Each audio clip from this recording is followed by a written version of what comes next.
முன்னொரு காலத்தில் உலகம் முழுக்க தொழிற்சாலைகளில் பணியாற்றும் தொழிலாளர்கள் காலையிலிருந்து இரவு வரை தொடர் உடல் உழைப்பில் ஈடுபட வைக்கப்பட்டார்கள். நாளொன்றுக்கு 14 மணி நேரம் 16 மணி நேரம் என வேலை செய்து களைத்து மடிந்தார்கள் தொழிலாளர்கள். உலகம் முழுக்கவே தொழிலாளர்களின் நிலை இப்படியாகத்தான் இருந்தது. இந்த இழிநிலையை கண்டு கிளர்ந்தெழுந்த அமெரிக்க ஆலை தொழிலாளர்கள் பலர் சிகாகோ மாகாணத்தில் ஒன்றிணைந்து போராட்டம் நடத்தினார்கள். தங்களுக்கு போதுமான ஓய்வு மற்றும் சம்பளம் தேவை என பல்வேறு கோரிக்கைகளை முன்வைத்து அந்த போராட்டம் நடைபெற்றது. அந்த போராட்டத்தில் காவல்துறையின் அடக்குமுறை காரணமாக பலர் உயிரிழந்தனர். இறுதியில் தொழிலாளர்களின் ஒன்றிணைந்த போராட்டம் காரணமாக முதலாளிகள் பணிந்தார்கள்.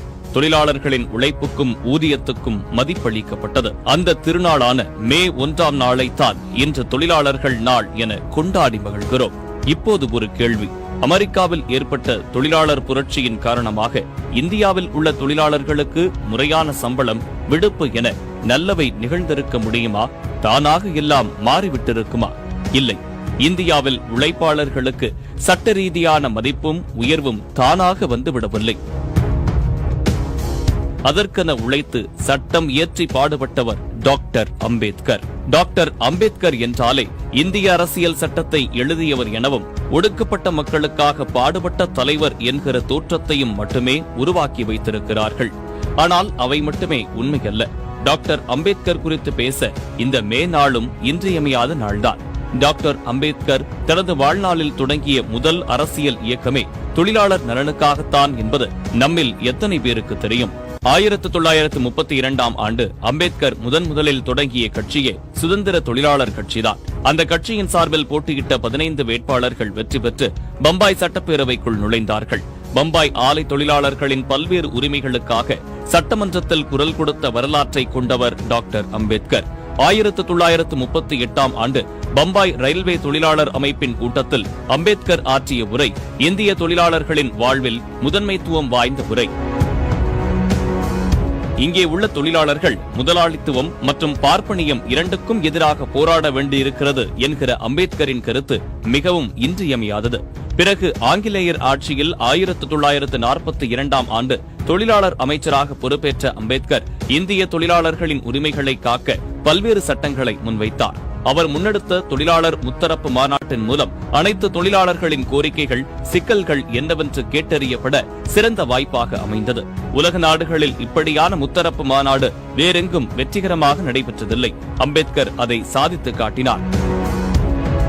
பல்வேறு நாடுகளின் தொழிற்சங்க தலைவர்கள் பலரும் அம்பேத்கரின் இந்த சாதனையை பாராட்டியுள்ளார்கள். 1945ஆம் ஆண்டு டெல்லியில் நடைபெற்ற இந்திய தொழிலாளர் மாநாட்டின் 7வது கூட்டத்தொடரில் மிக முக்கியமான சட்டத்தை நிறைவேற்றினார் அம்பேத்கர். தொழிலாளர்களுக்கு குறைந்த நேர வேலை என்கிற மிக இன்றியமையாத சட்டம் அது. இந்த சட்டம் மூலமாக முதலாளிகளுக்கு ஏற்படவிருந்த இழப்பையும் மிக திறமையாக சமாளித்தார் டாக்டர் அம்பேத்கர். 2ஆம் உலக போரின் போது இந்தியாவில் ஏற்பட்ட பஞ்சத்தை எதிர்கொள்ள தொழிலாளர்களுக்கு அகவிலைப்படி என்கிற திட்டத்தை முன்வைத்தார். அதுதான் இன்றைக்கு அரசாங்க தொழிலாளர்களின் ஊதியத்தில் இருக்கும் DA எனப்படும் அலவன்ஸ். தொழிலாளர்களுக்கு ஏற்படும் நோய்களை சமாளிக்க தொழிலாளர் உடல்நல காப்பீட்டு திட்டத்தையும் அம்பேத்கர் உருவாக்கினார்.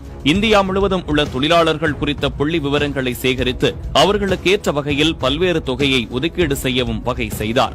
இந்திய புள்ளி விவர சட்டம் என்கிற அந்த சட்டத்தின் மூலம்தான் இந்திய தொழிலாளர்களின் கூலி, கடன், வீட்டு வசதி தேவைகள் உள்ளிட்ட பல்வேறு தகவல்கள் சேகரிக்கப்பட்டு தேவைகள் தீர்க்கப்பட்டன. தொழிலாளர்களின் சிக்னஸ் இன்சூரன்ஸ் என்கிற மருத்துவ காப்பீட்டு திட்டத்தை கொண்டு வந்ததும் டாக்டர் அம்பேத்கர் தான்.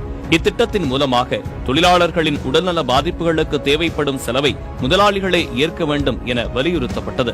சுரங்க தொழில் போன்ற மிக கடினமான பணிகளில் ஈடுபடும் தொழிலாளர்களின் சேம நலன்களான வீடு, குடிநீர், சாலைகள், கல்வி, பொழுதுபோக்கு உள்ளிட்ட செலவுகளை சுரங்க முதலாளிகளே ஏற்க வேண்டும் என்கிற மகத்தான சட்டத்தையும் டாக்டர் அம்பேத்கர் உருவாக்கினார். இவை தவிர மாநில தொழிலாளர் காப்பீட்டு திட்டம், அதாவது ESI என்கிற திட்டம் ஆசிய நாடுகளிலேயே இந்தியாவில்தான் முதலாக அம்பேத்கரால் கொண்டு வரப்பட்டது. இது மட்டுமல்லாமல் இன்றைக்கு PF என கூறப்படும் வைப்பு நிதி திட்டம் மூலம் லட்சக்கணக்கான அரசு, தனியார் ஊழியர்கள் பயன்பெற்று வருவது அம்பேத்கர் மேற்கொண்ட நடவடிக்கையால்தான்.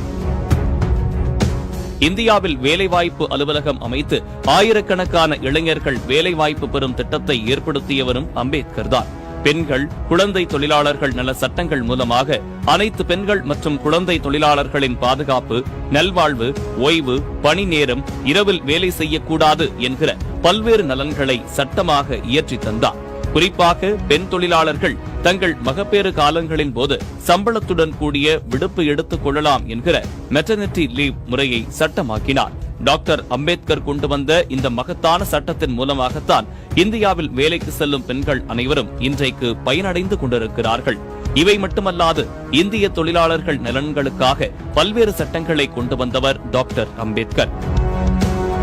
இந்த சட்டங்கள் அனைத்தையும் ஒரே நாளில் மிக எளிமையாக ஏதோ ஒரு மாயாஜாலத்தில் கொண்டு வந்துவிடவில்லை. இதற்காக அவர் பட்ட பாடுகள், துயரங்கள் சொல்லி மாளாதவை. இந்திய முதலாளிகள், சாதி ஆதிக்கத்தினர், அதிகார வர்க்கத்தினர், ஆணாதிக்கவாதிகள், இன்னும் பல அடிப்படைவாதிகள் என பல்வேறு தரப்பின் தடைகள், எதிர்ப்புகள், கண்டனங்கள், வசைகள், அவதூறுகள், சாபங்கள் எல்லாவற்றையும் எதிர்கொண்டுதான் இந்த சட்டங்களை எல்லாம் நடைமுறைக்கு கொண்டு வந்தார். இவ்வாறு தன் வாழ்நாள் முழுவதும் சாதி மத வித்தியாசமின்றி இந்திய தொழிலாளர்கள் அனைவரின் நலன்களுக்காகவும் உரிமைகளுக்காகவும் பாடுபட்ட ஒரு மகத்தான மனிதரைத்தான் அவரது அருமை அறியாமல் இன்னும் சிலர் சிறுமைப்படுத்திக் கொண்டிருக்கிறார்கள்.